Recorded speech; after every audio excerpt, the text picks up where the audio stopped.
감사합니다. 우리 다 같이 자리에서 일어나서 하나님 말씀 받겠습니다. 창세기 45장 1절에서 8절 말씀, 오늘 제가 봉독하겠습니다. 하나님의 말씀을 잘 들으십시오. 요셉이 시종하는 자들 앞에서 그 정을 억제하지 못하여 소리질러 모든 사람을 자기에게서 물러가라 하고 그 형제들에게 자기를 알리니 그때에 그와 함께한 다른 사람이 없었더라. 요셉이 큰 소리로 우니 애굽 사람에게 들리며 바로의 궁중에 들리더라. 요셉이 그 형들에게 이르되 나는 요셉이라 내 아버지께서 아직 살아 계시나이까? 형들이 그 앞에서 놀라서 대답하지 못하더라. 요셉이 형들에게 이르되 내게로 가까이 오소서. 그들이 가까이 가니 이르되 나는 당신들의 아우 요셉이니 당신들이 애굽에 판 자라. 당신들이 나를 이곳에 팔았다고 해서 근심하지 마소서, 한탄하지 마소서. 하나님이 생명을 구원하시려고 나를 당신들보다 먼저 보내셨나이다. 이 땅에 2년 동안 흉년이 들었으나 아직 5년은 밭갈이도 못하고 추수도 못할지라. 하나님이 큰 구원으로 당신들의 생명을 보존하고 당신들의 후손을 세상에 두시려고 나를 당신들보다 먼저 보내셨나니 그런즉 나를 이리로 보낸 이는 당신들이 아니요 하나님이시라. 하나님이 나를 바로에게 아버지로 삼으시고 그 온 집의 주로 삼으시며 애굽 온 땅의 통치자로 삼으셨나이다. 아멘. 자리에 앉아 주십시오. 여러분, 우리는 지난 2주간 요셉이 형들에게 했던 2번의 테스트와 울음을 살폈습니다. 20년 넘은 세월입니다. 그 세월이 훌쩍 지나서 형들을 다시 만나자 요셉은 자연스럽게 하나님께서 과거 자기에게 주셔서 꾸었던 그 꿈을 생각합니다. 그리고는 형들을 엄하게 대합니다. 아버지와 베냐민이 살아있다는 사실을 알게 된 요셉은 그 베냐민을 데려와서 형들의 말이 진실한 것인지를 증명하라고 합니다. 이 과정에서 형들은 요셉을 미워하고 종으로 팔았던 죄를 고백하죠. 요셉은 이 고백을 듣고 웁니다. 여러분, 우리의 구속자는 우리가 죄를 틀림없이 고백할 때 그때 그 고백을 눈물로 받아주십니다. 이것이 우리가 살폈던 첫 번째 테스트와 울음이었습니다. 그런데 테스트는 이것으로 끝나지 않죠. 기근이 본격적으로 더 심해질 것이기에 형들은 반드시 요셉 앞에 다시 나타나게 되어 있습니다. 그러기 위해서는 형들은 베냐민을 데려와야 한다는 부담을 져야 합니다. 하지만 결국 형들은 아버지를 설득했고 베냐민을 데리고 요셉 앞에 섭니다.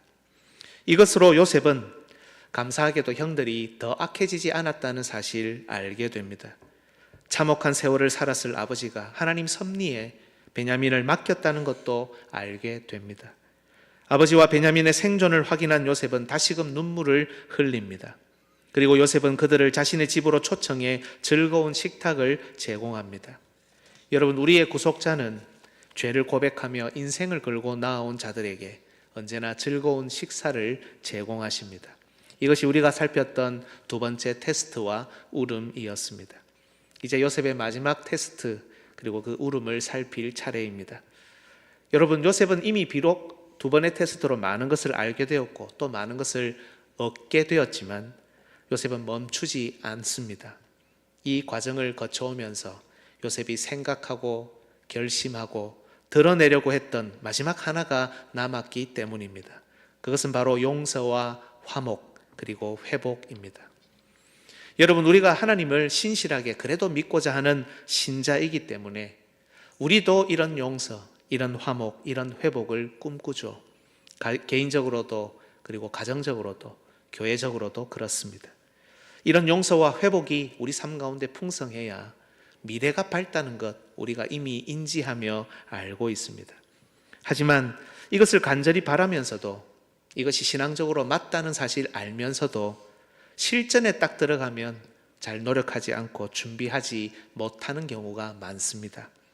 여러분, 평생 똑같은 모습으로 살 수 없지 않습니까?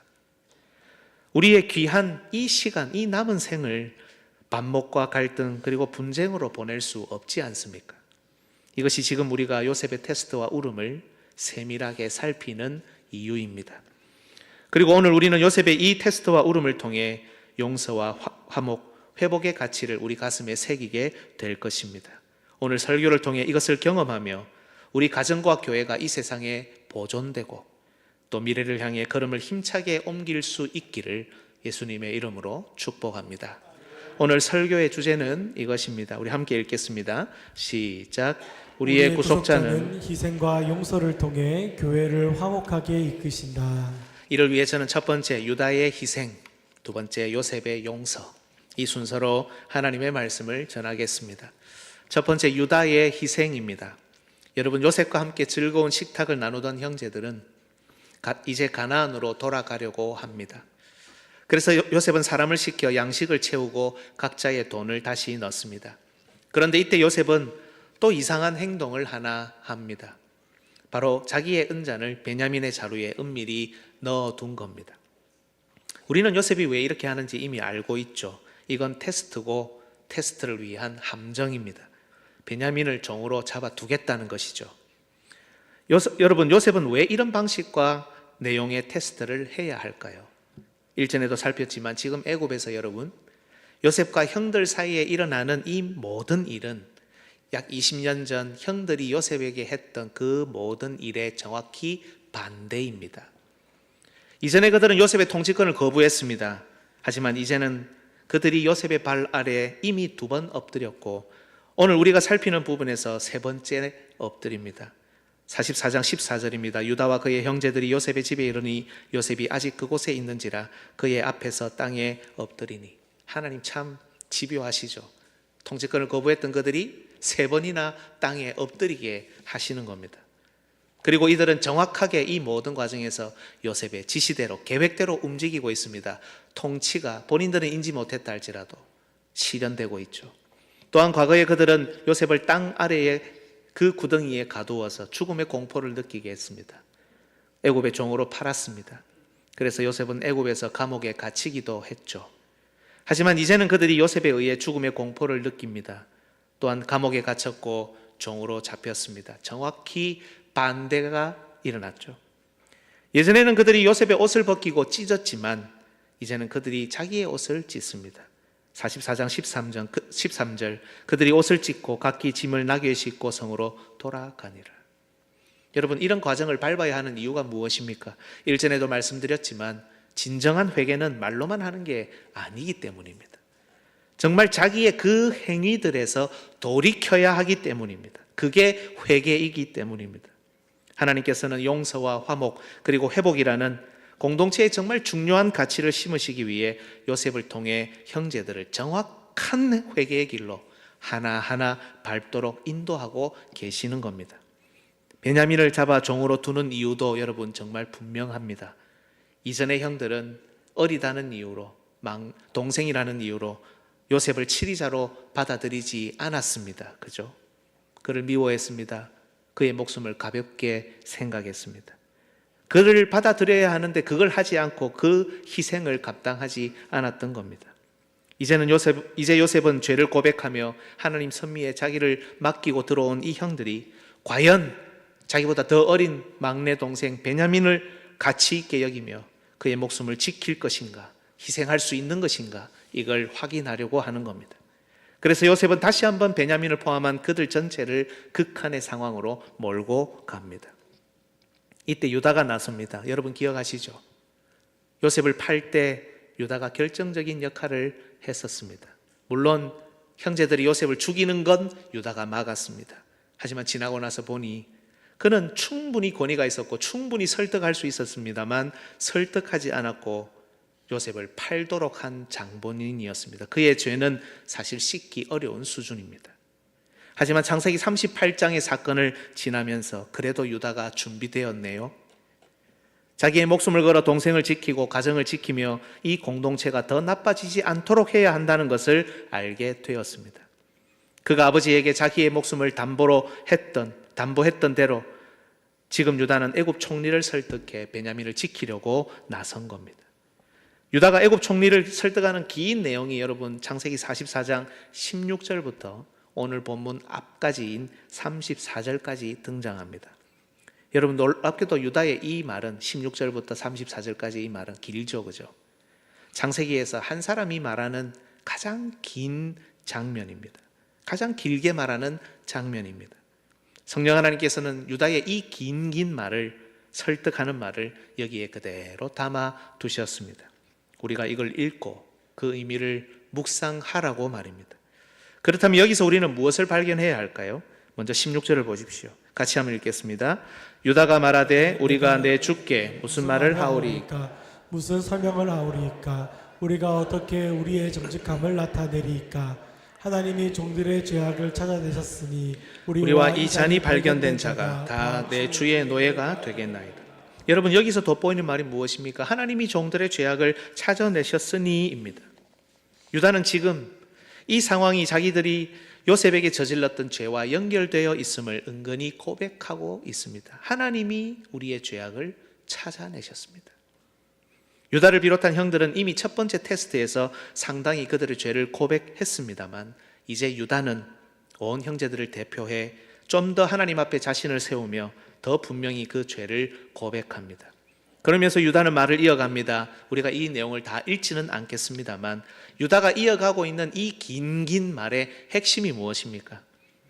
첫 번째는 아버지와 베냐민이 깊이 연결되어 있다는 겁니다. 왜냐하면 베냐민의 형이 죽었기 때문에 이제는 아버지와 연결되어 있는 사람이 우리 막내 동생 베냐민입니다. 이 말을 하고 있습니다. 창세기 44장 20절을 보십시오. 우리가 내 주께 아뢰되 우리에게 아버지가 있으니 노인이요 그가 노년에 얻은 아들 청년이 있으니 그의 형은 죽고 그의 어머니가 남긴 것은 그뿐이므로 그의 아버지가 그를 사랑하나이다 하였더니, 이전의 형들은 여러분 아버지와 요셉이 긴밀하게 연결되어 있었다는 사실 받아들이지 못했습니다. 그래서 못된 짓을 했죠.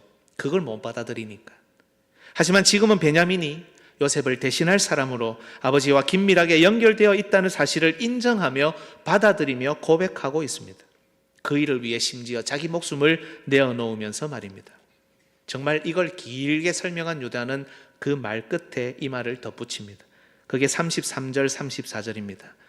이제 주의 종으로 그 아이를 대신하여 머물러 있어 내 주의 종이 되게 하시고 그 아이는 그의 형제들과 함께 올려 보내소서. 그 아이가 나와 함께 가지 아니하면 내가 어찌 내 아버지에게로 올라갈 수 있으리이까? 두렵건대 제 해가 내 아버지에게 미침을 보리이다. 여러분, 여기에 보면 베냐민을 그 아이라고 표현합니다. 물론 이때 베냐민은 그야말로 아이가 아닙니다. 창세기 46장을 보면 베냐민에게 아들들이 있었어요. 몇 명이나 있었을까요? 10명. 유다보다 낫죠. 훨씬 많이 나왔습니다. 그러니까 아이가 아닙니다. 10명의 아들이 있는 사람이었습니다. 즉 유다는 여러분 여기서 베냐민의 육신적인 위치를 말하지 않고 언약적인 위치와 가치를 말합니다. 요셉이 없어서 막내 베냐민이 바로 아버지의 뜻을 따라 자기보다 더 중요한 일을 이 공동체에서 감당해야 할지도 모른다는 것을 인정하고 있습니다. 그래서 대신 자신을 종으로 잡고 베냐민을 보내달라고 요청하며 자신을 희생하려고 하는 겁니다. 방금 읽었던 9절에서 유다는 아버지에게 지었던 죄도 생각합니다. 요셉이 죽었다라고 아버지에게 보고했을 때 야곱은 정말 절망했고 20년 넘는 세월 동안 마치 지옥을 살듯이 살았습니다. 그죠? 이제 다시는 아들로 인해 이런 낙심과 절망이 아버지에게 있어서는 안 된다는 것을 유다는 절감하며 고백하며 그 일을 놓고 자신을 내어놓고 있습니다. 여러분, 하나님께서 이 긴 독백을 여기에 남기신 이유를 아시겠습니까? 여기서 유다는 먼저 하나님께 그와 그의 형제들의 죄를 고백합니다. 또한 유다는 요셉에게 그리고 아버지에게 지은 죄도 고백합니다. 그리고 유다는 베냐민의 언약적인 위치와 가치를 인정하며 만약 그가 그 공동체의 치리자가 되어야 한다면 기꺼이 받아들이며 인정할 마음으로 자기 목숨을 내어놓는 희생의 길을 선택했던 겁니다. 유다의 이 종합적인 말을 들은 요셉은 그 정을 억제하지 못하고 이미 사랑하고 있죠. 큰 소리로 집이 떠나가라 웁니다. 주 안에서 사랑하는 여러분, 우리가 어떤 사람으로 인해 감동하며 진심 어린 눈물을 흘리고 심지어 어떤 경우에 펑펑 울 때가, 울음이 터질 때가 언제인지 혹시 한번 생각해 보신 적 있습니까? 감동이 사라지고 눈물이 사라지고 은혜가 사라진 시대인데 우리가 다른 사람으로 인해서 이런 감동을 받고 은혜를 나누고 눈물을 흘릴 그때가 언제인지 한번 생각해 보셨냐는 겁니다. 진심이 있는 곳입니다. 사랑이 있는 곳입니다. 겸손이 있고 상대를 향한 인정이 있는 곳입니다. 그리고 희생이 있는 곳입니다. 여러분, 거짓과 속임수가 있는 곳, 미움과 다툼이 있는 곳, 교만이 있는 곳, 무시와 외면이 있는 곳, 이기심과 실속을 차리는 곳에는 감동과 울음 절대 없습니다. 그죠? 유다의 이 긴 독백 속에는 진심과 사랑, 겸손과 인정, 그리고 자기 희생, 이 모든 것이 들어 있었고, 요셉을 몰랐던 형들은 비록 울지 못했지만 형들의 이런 변화를 직접 확인한, 목격한 요셉은 가장 큰 소리로 울 수밖에 없었던 겁니다. 여러분, 우리가 예수 그리스도의 십자가 앞에서 우는 이유가 무엇입니까? 그리스도께서 진정으로 우리 한 사람 한 사람을 위해 짐을 짊어지셨다는 바로 그분의 진심 때문입니다. 그 심장 때문입니다. 그분이 우리를 향한 한없는 사랑 때문입니다. 겸손히 고난의 길을 묵묵하게 걸으셨다는 바로 그 사실 때문입니다. 정말 한없이 우리는 때때로 너무 악하고 너무 연약하고 너무 부족하지만 바로 이런 우리 한 사람 한 사람, 다른 사람이 아니라 바로 나 자신을 지금도 그리스도께서는 귀한 자기의 기업으로 인정하고 계신다는 사실 때문입니다. 그 높으신 분이 우리를 위해 이 모든 것을 희생하셨다는 것 때문에 우리가 그리스도의 십자가 앞에서 우는 것 아닙니까? 오늘도 주 예수 그리스도께서는 희생하는 자들을 통해, 거짓과 속임수가 아닌 진심을 여전히 전하는 자들을 통해, 미움, 시기, 질투가 아닌 사랑을 조금이라도 여기저기에서 실천하는 자들을 통해, 교만이 아니라 겸손히 말하고 행동하는 리더들을 통해, 다른 사람의 언약적인 위치와 가치를 인정하는 바로 그 사람들을 통해 교회를 눈물로, 그리고 용서와 화목으로 이끄십니다. 주 안에서 사랑하는 여러분, 여러분은 희생으로 교회를 화목하게 하는 분들입니까? 아니면 교회를 어지럽히고 분열하고 길을 잃게 하고 있습니까? 두 번째, 요셉의 용서입니다. 바로의 궁중까지 들리도록 큰 소리로 떠나가라 울던 요셉은 형제들에게 드디어 자기가 누구인지를 알립니다. 3절이죠. 45장 3절. 요셉이 그 형들에게 이르되 나는 요셉이라. 참 가슴 먹먹한 장면입니다. 나는 요셉이라. 여러분, 이 과정을 잘 보십시오. 죄를 고백하고 인생을 하나님의 섭리에 걸고 요셉을 다시 찾아오며, 이제는 그 회개에 합당한 증거로 자기를 희생하면서까지 가정과 공동체를 지키겠다는 형들에게 요셉이 자기를 숨길 더 큰 이유가 있습니까? 형들은 이제 완전히 회개했고 준비되었으며, 그래서 요셉은 바로 내가 요셉입니다, 자기를 드러내고 있습니다. 어안이 벙벙하죠. 형제들이 놀라서 대답하지 못합니다. 요셉이 한 번 더 말합니다. 그게 4절입니다. 요셉이 형들에게 이르되 내게로 가까이 오소서. 그들이 가까이 가니 이르되 나는 당신들의 아우 요셉이니 당신들이 애굽에 판 바로 그 자라. 애둘러 이야기하지 않죠. 그들 사이를 가로막고 있던 그 담, 이제는 깨 부숴야 하는 그 문제를 바로 언급합니다. 나는 당신들의 아우 요셉이니 당신들이 애굽에 판 바로 그 사람입니다. 여러분, 이 장면을 잘 살펴보면 참 재미있기도 하고요, 우리에게 많은 것을 생각하게도 합니다. 형들을 보십시오. 이제는 준비가 다 되었습니다. 그죠? 고백도 하고 후회도 했습니다.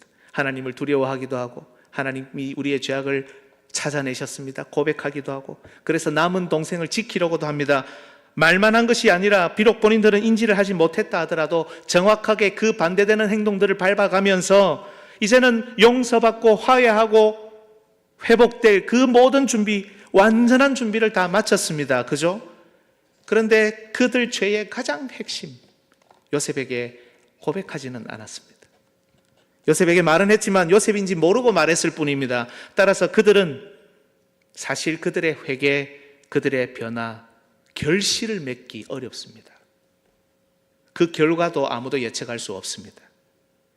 그런데 그들의 가장 질긴 올무, 그 큰 아킬레스건, 정말 꿈에라도 마주치기 싫을 요셉이 그들 앞에 떡하니 나타난 겁니다.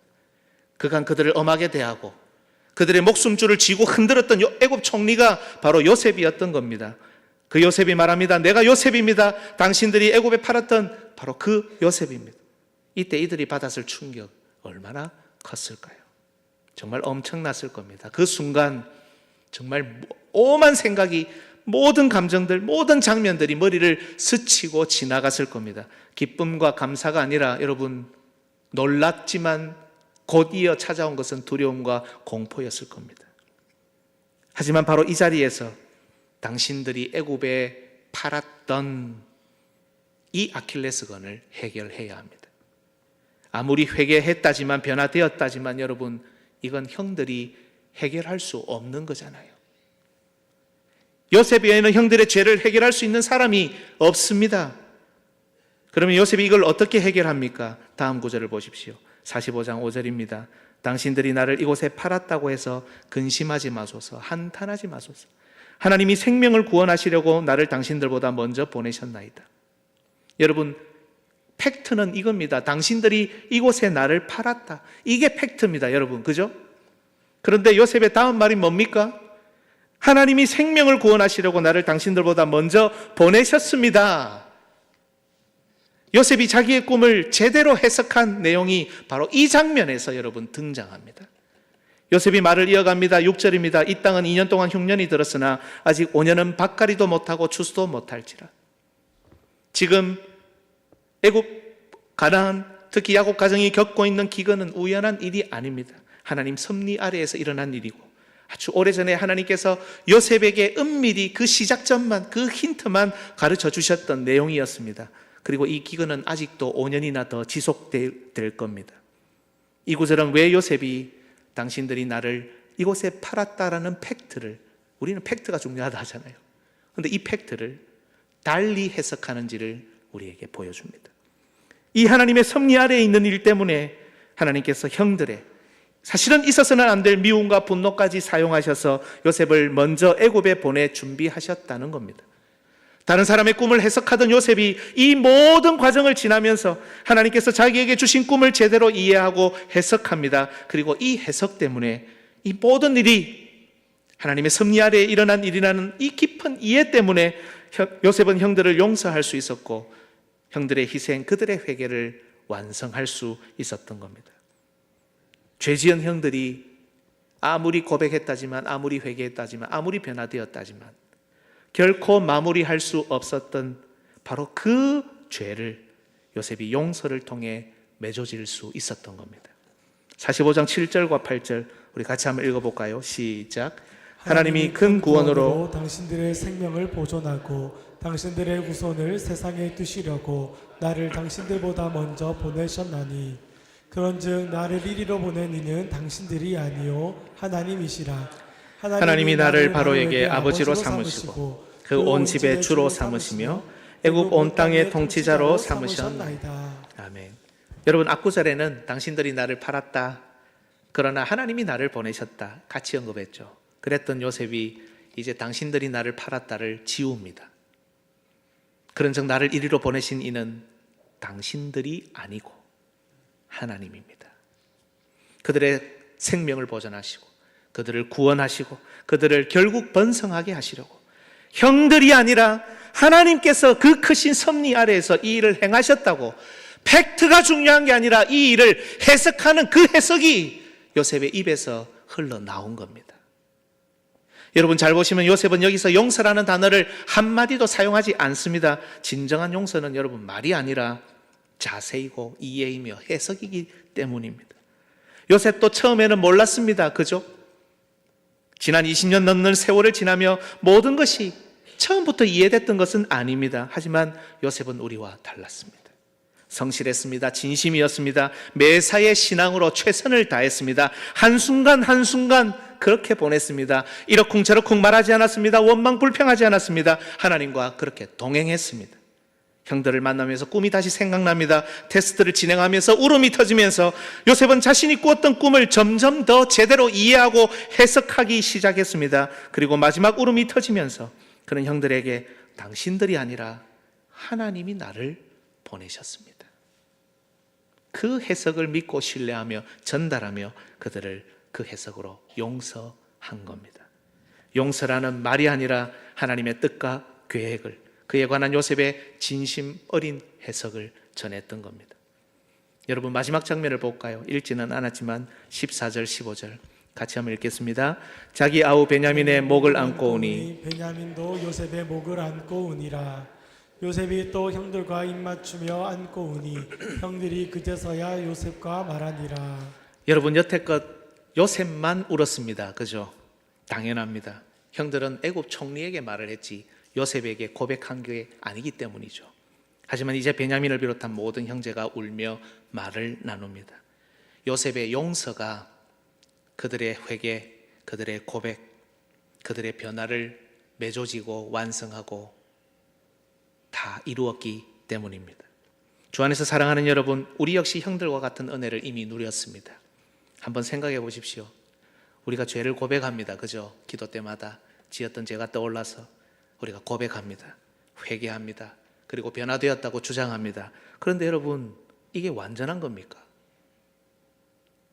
좀 이상하게 들릴지 모르겠지만 이게 완전한 겁니까? 고백했으니, 회개했으니, 변화되었다고 주장하니 이게 완전한 겁니까? 여러분, 우리가 죄를 지은 대상에게 일일이 다 찾아가서 여러분, 내가 잘못했습니다, 회개하십니까?